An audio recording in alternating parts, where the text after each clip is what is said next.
ہم اگر اپنی زندگی میں جانے محترم عزت ڈھونڈ رہے ہیں بھائی یہ وہ نسخے ہیں آپ کو پیسہ خرچ نہیں ہونا. یعنی آپ بولیں کہ مولانا بڑی محنت کرنی پڑے گی, پیسہ تھوڑی خرچ کرنا ہے, تہجد کی نماز میں ہوتا پیسہ خرچ کرنا ہے, ارادہ کرنا ہے آپ نے, تو اٹھائے گا پروردگار.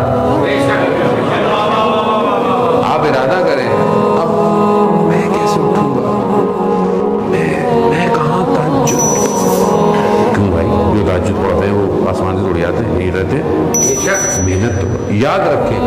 روحی روحانی کوئی بھی کمال حاصل کرنا ہو بغیر تہجد کے نہیں حاصل ہو سکتا. یاد رکھیں کوئی بھی کمال بغیر شب زندہ داری کے کہ اس کی بارگاہ میں سجدے کیے جائے نہیں پہنچ سکتا. اور خود حدیث قدسی میں ملائکہ سے کہتا ہے کہ میرا بندہ رات کی تاریکی میں, واجب بھی نہیں ہے اس کے اوپر, واجب نہیں ہے, مستحب ہے, کھڑا ہوا ہے, میری وجہ سے نیند بھی آ رہی ہے, اور اگر اس کی تھوڑی اس کے سینے سے نیند کی وجہ سے ٹکراتی ہے تو پروردگار ملائکہ سے کہتا ہے ملائکہ گواہ رہنا میں نے اس کی ساری آرزویں پوری کر دی. اس کو سجدہ کرے.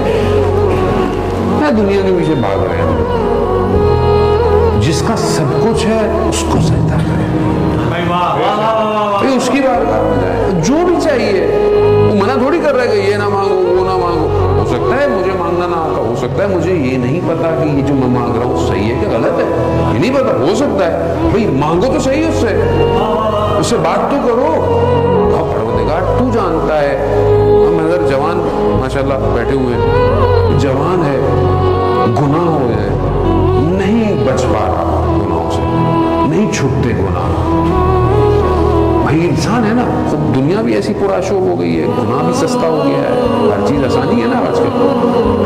اب یہ کس سے کہے, کسی سے نہیں کہو, خدا کی بارگاہ میں جاؤ. پروردگار تو جانتا ہے میری کمزوریاں کیا ہیں, تو جانتا ہے مجھے میں کس چیز کے پیچھے بھاگ رہا ہوں. پروردگار تو خالق ہے, تو چاہے تو سب کر سکتا ہے.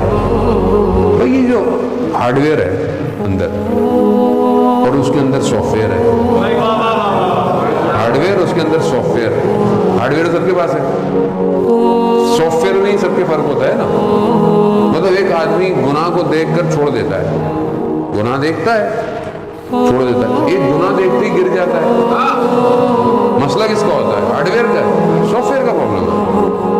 سافٹ ویئر کمزور ہے, یا یوں کہہ لیں کہ اس کے اندر بگز آئے ہوئے ہیں آج کل کی جوانوں کی زبان میں, اور اس بگز کی وجہ سے وائرس بہت جلدی آ جاتا ہے. تو اب کیسے صحیح ہوگا, یہ کون صحیح کرے گا؟ آپ اس کی بارگاہ میں آنسو بہائیں, وہ آپ کا سافٹ ویئر اپڈیٹ کر دے گا.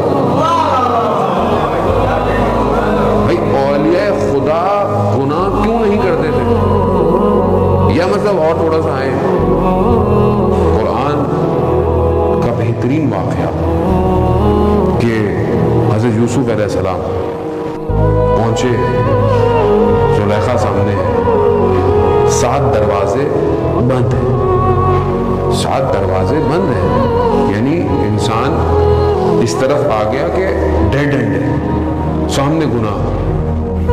لیکن حضرت یوسف نے یہ نہیں کہا کہ مطلب زلیخا کو کہ مطلب تمہارا شوہر کیا سوچے گا یا کیا, کچھ نہیں. خالق پروردگار تیری پناہ چاہتا ہوں. خدا نے کیا کیا, اصل حضرت یوسف کو زلیخا تو نظر ہی نہیں آ رہی تھی, شیطان نظر آ رہا تھا. کیسے ہوتا ہے یہ واقعہ, ایسے نہیں ہے, قرآن ایسے قصے بیان نہیں کر رہا. یعنی جب آپ خدا کی طرف جائیں گے, خدا آپ کے لیے گناہ کی لذت کو ختم کر دے گا. لذت گناہ نہیں رہے گی نا, آپ کے اندر طاقت آ جائے گی. اس لیے کہتے ہیں کہ لذت ترک لذت میں ہے. اصل لذت ترک لذت میں. کر کے تو دیکھو ایک دفعہ, پھر جو مزہ آئے گا. خدا کی پروردگار سب کچھ تھا, میں نے تیری وجہ سے. رجب علی خیاط گھر میں